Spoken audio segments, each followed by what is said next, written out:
November 2022, ich glaube es ja gar nicht. Wenn ich hier mal hochgucke, Palmen, es ist blauer Himmel und was Sensationelles. Gerda und Jürgen, beide in kurzärmeligen Hemden, die da sind. Denn so schön wie hier ist es wahrscheinlich nirgendwo im November. Denn bei uns sind jetzt wieder, ich glaube, 10, 11 Grad mittlerweile wieder. Ja, das könnte passen. Meist ist der Temperaturunterschied im November so etwa 10 Grad. Also wenn wir jetzt hier 20 haben, sind es zu Hause im Ruhrgebiet etwa 10 Grad. Woher kommt ihr? Aus Recklinghausen, Ruhrgebiet, nähe Dortmund. Nähe Dortmund, ja. Das ist ein weiter Weg. Wie lange fahrt ihr? 2 Tage. 2 Tage. Ja. Das heißt, ihr macht da ganz ruhig? Genau, eine Übernachtung mit einer in meinem Übernachtung, ja. Bad Belling in der Nähe von Basel. Ja, ich darf das mal gerade zeigen. Das ist euer Schätzchen, ein Musiker. Ich schätze mal Baujahr, was könnte das sein, 11er? 10 Jahre alt ungefähr, ja. Ja. Ja, gar nicht schlecht geschätzt, wie es da ist. Natürlich mit Riffelblech, das hat riesen Vorteile, wenn es heiß wird, das dehnt sich viel besser aus. Und man sieht kleine Macken nicht so sehr. Auf Glattblech siehst du alles, Da oder? sieht man alles, ja. Aber das Fahrrad fällt mal dagegen mit dem Lenker oder so? Ja, genau. Jede Macke sieht man auf Glattblech. Ist der gute LMC? Ja, es geht so. Erzähl mal, was ist nicht so schön? Es gab viele Probleme in den ersten 2 Jahren. Er war 11 Mal in der Werkstatt, 3 Mal im Werk zurückgeholt, vom Werk zurückgeholt. Feucht auch? Nein, aber viele Mängel und viel Ärger. Beispiel, was war schlimm? Viele Probleme. Der Boden hat sich gehoben, Ja. gewellt. Ja. Und das musste eine Spezialfirma machen. Dann ist das schlecht gemacht worden. Dann haben wir die Annahme verweigert. Ja. Dann ist der sofort wieder ins Werk zurückgegangen. Ja.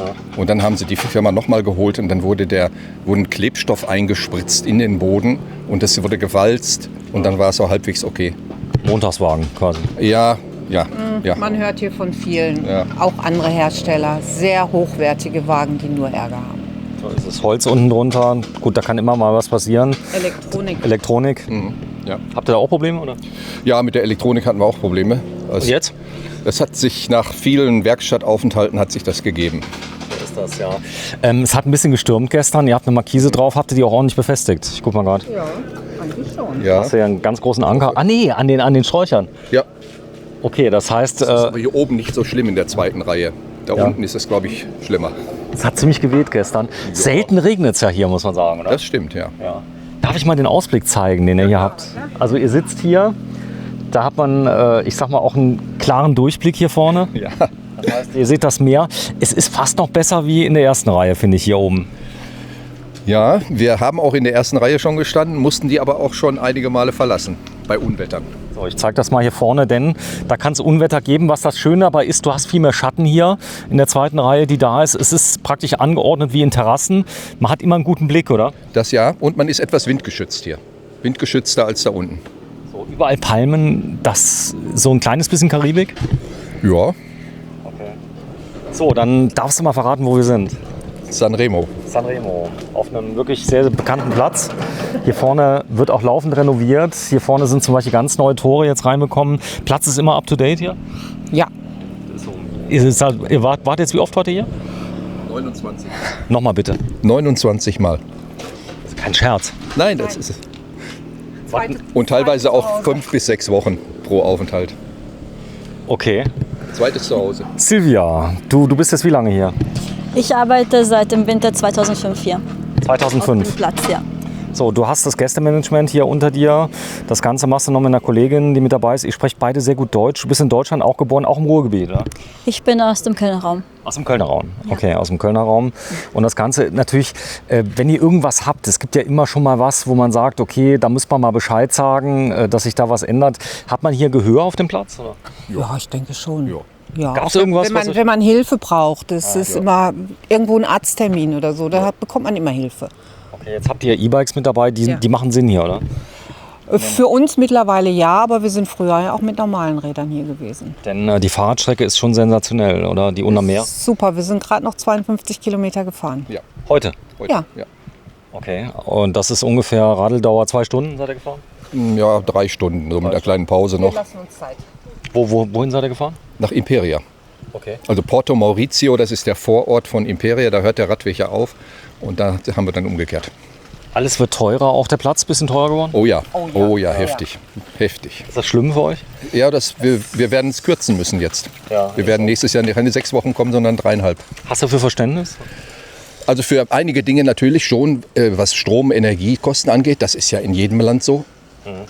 Aber bei manchen tue ich mich schwer. So. Wenn man 5 Euro fürs Auto bezahlen muss, dann tue ich mich schwer. So, es ist so, ihr macht das ja nicht freiwillig, sondern auch die Personalkosten sind bei euch massiv gestiegen. Ihr habt ganz lange die Preise nicht erhöht, oder? Wir haben seit 2018 nicht die Preise erhöht. Ja, und jetzt kam es ja mal so ein kleines bisschen. Das hier ist schon ein Premiumplatz, aber die Lage macht es natürlich auch ein bisschen. Wenn du hier vorne bist, hast du einen guten Platz. Vorne an der Straße ist ein Ticken lauter, oder? Ja, vermutlich. Vermutlich, da wart ihr noch nie. Da waren wir noch nie. Nein. Okay, also dein Tipp sind so die ersten 3 Reihen, die sind ja oft weg bei euch an den guten Tagen. Ja, erste, zweite Reihe ist immer voll. Es ist auch so, dass man das Auto in seinem Platz parken muss und wenn der nicht groß genug ist, passt das nicht rein. 5 Euro am Tag, sagt man, ne? Normalerweise ist das ein Stellplatz dazu, ein Parkplatz dazu. Oder man muss draußen parken. Du musst draußen parken, so ist das. Trotzdem kommt ihr immer wieder. Das heißt, also was ist denn so schön an dem Platz hier? Das Wetter, die Natur, die Menschen, es lockt sehr vieles hierher. Okay. So, das Budget habt ihr euch ja schon so ein bisschen zurechtgelegt, das Ganze. Also 3-mal im Jahr, kommt ihr 3-mal im Jahr? Zweimal maximal. Über Winter auch, oder? Nein, wir fahren immer so um den 20. November zurück. 20., 22. November fahren wir zurück. So, ihr bleibt jetzt wie lange jetzt hier? Bis 22. Bis 22.11. Ja. Wie viele Wochen sind das? 4. 4 diesmal. 4 Wochen. Wie ist das? Ihr seid aber jetzt nicht mehr am Arbeiten, doch, oder? Nein. Nee. Seid schon Rentner? Nicht mehr. Ja. schon Echt? lange. Ja. Boah, ich zeig mal gerade, das sind die neuen Rentner hier, guck mal. So sehen die aus. Die sehen irgendwie aus wie 45 mittlerweile, ja. Sonnengewohnt. Aber ich meine, ich sag mal, man muss ja ständig aktiv hier sein. Du musst ja auch so einen geregelten Rhythmus haben. Ja, wenn du da schlafen würdest bis um 2:30, das wäre nicht so toll, oder? Macht ihr auch mal. Wir wandern sehr gerne. Ja. Ist das hier schön zum Wandern? Ja, ist sehr schön. Im Hinterland ist es sehr schön zum Wandern. Okay, fahrt ihr mit den Fahrrädern hin? Wie macht ihr? Nein, wir fahren mit dem Auto meist hin und wandern dann da. Ja, großes Plus ist ja beim Wohnwagen, muss man ja sagen, man hat immer noch ein Auto dabei. Das stimmt. Dann ist man hier vor Ort flexibel. Das heißt, du kannst was unternehmen. Es gibt viel zu sehen. Ihr wart natürlich schon in Monaco. Ja, mehrere Male, ja. Wir haben eine große Monaco-Doku gedreht, die Schönen und Reichen, mit allen drum und dran. Silvia bietet ja Touren an. Habt ihr jemals eine Tour gemacht? Ja, wir sind schon zusammen gefahren. Auch Nach Monaco. By Night. Bei Nacht, ja. Das war sehr schön. Was war schön am Monaco by Night? Bitte? Was ist so hängen geblieben an Monaco by Night? Eine sehr saubere Stadt, in der man sich sehr sicher fühlt. Und im Dunkeln eigentlich keine Leute da.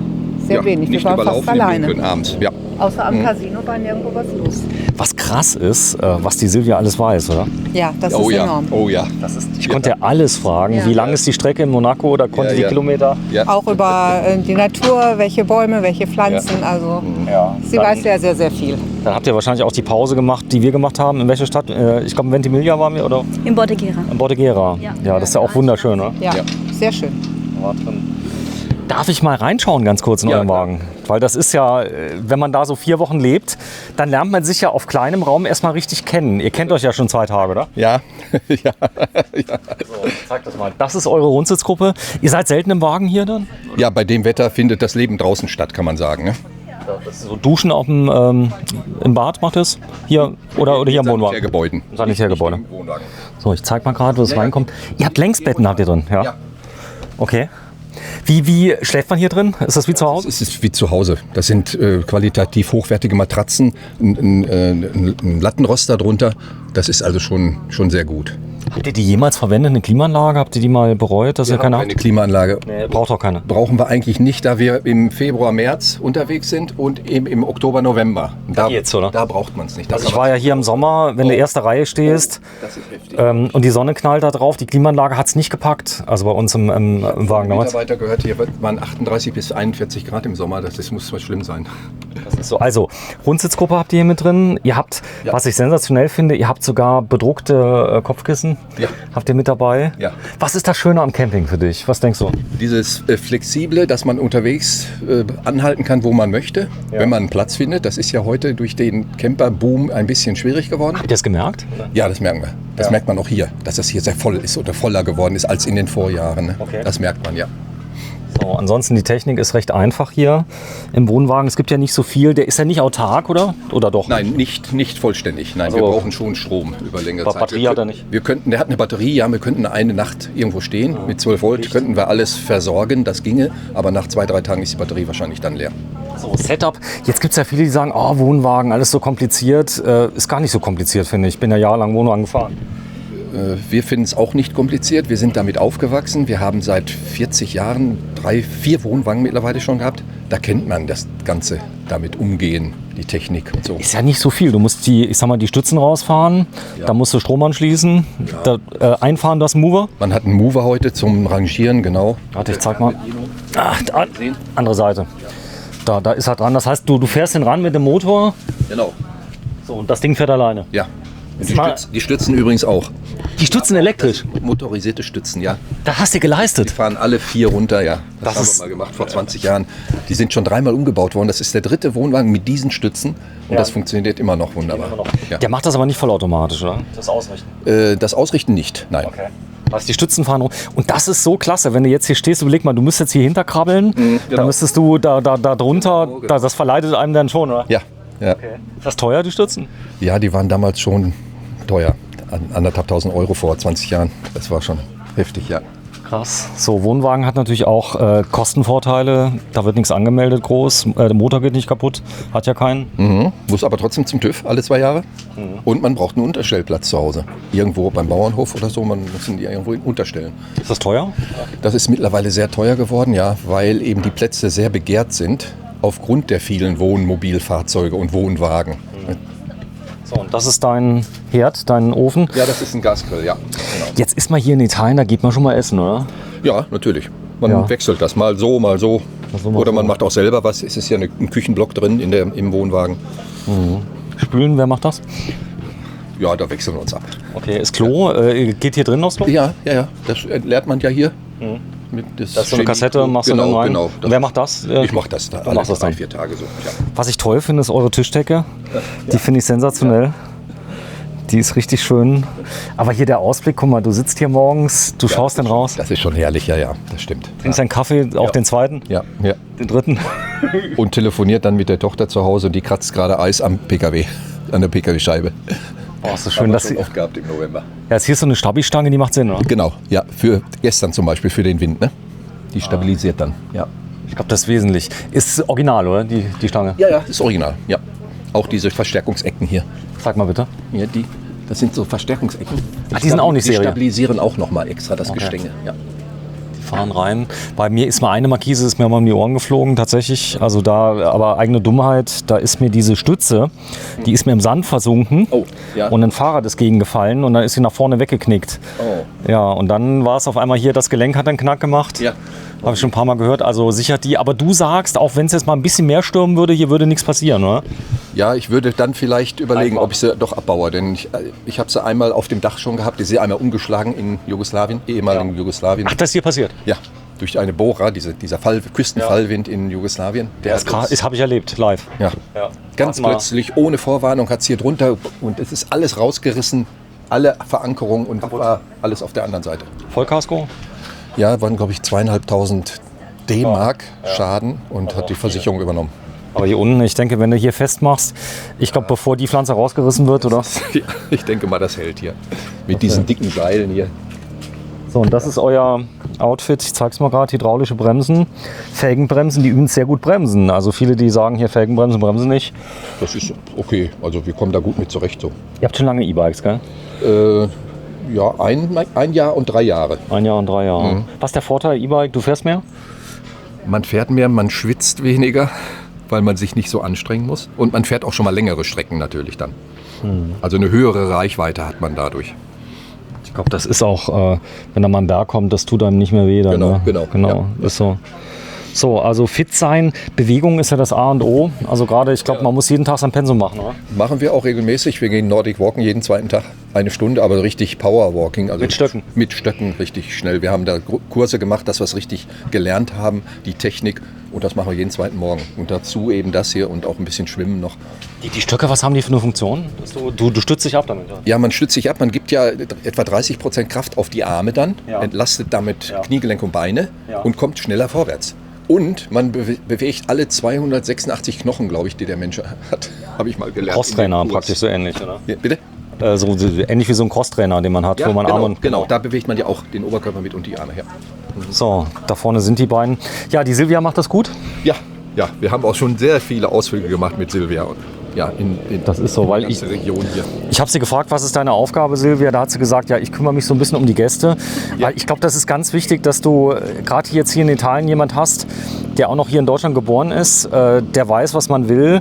Hat sie euch schon oder dir schon einige Geheimtipps gegeben? Oder? Wir haben mit ihr sehr, sehr viele Touren gemacht. Früher mit dem kleinen Bus, 7 Personen, glaube ich, so Tagestouren. Dadurch haben wir sehr, sehr viel im Hinterland kennengelernt, was wir alleine sicherlich nicht kennengelernt hätten. Auch nette kleine Gaststätten, wo wir vielleicht gar nicht reingegangen wären, weil wir gesagt hätten, nein, nach deutschem Maßstab nicht, aber super Küche, super nette Leute. Alles Eine schön. unvergessliche Tour auf den Monte Saccarello haben wir mit ihr gemacht. Wunderbar mit einem Jeep oben auf 2800 Meter oder so. Mit ein bisschen Schnee da oben und wunderbar, wunderbar. Ja. Ja, man kann ja auch Skifahren hier. Ihr fahrt kein Ski, oder? Nein, das nicht, aber da oben gibt es einen Skilift, glaube ich. Ja. Ja, Silvia.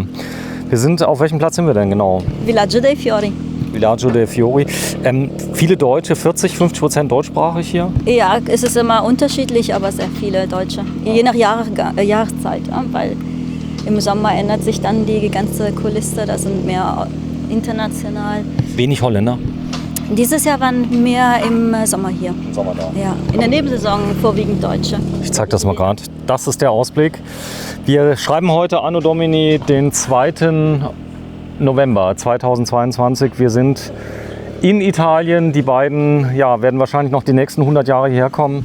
Solange wie es geht, ist Camping gesetzt, oder? Solange wie es geht. Solange es geht, ja. Aber ich denke, wenn ihr Nordic Walking macht und alles drum und dran, dann wird es noch die nächsten 30 Jahre, oder? Es wäre schön, aber es ist unwahrscheinlich. So, tschüss euch beiden und alles Gute. Danke dir, Silvia. Kleiner Stimmungseindruck. Sommer. Wir haben richtig eigentlich schon sommerliche Temperaturen. Morgen, Ja, ne? es ist warm. Es ist warm. Ja. Schwimmen, geht ihr mal ins Meer? Und so? Relativ selten, weil in der letzten Zeit auch einige Male Quallen da waren. Das ist nicht so toll. Nicht so schön, aber es gibt ja hier ein Meer-Schwimmbad. Ja. Ist das zu kalt im Moment? Oder? Mir persönlich ja, ich bin da War eher aber schon so drin. der Warmschwimmer. Du warst schon schon drin, drin. Ich war schon zweimal drin mit dem Sohn, Ja. aber es ist nach 5 Minuten geht's. Ja. Ja, das kann So, sein. tschüss euch allen. Ciao, ciao. Ciao.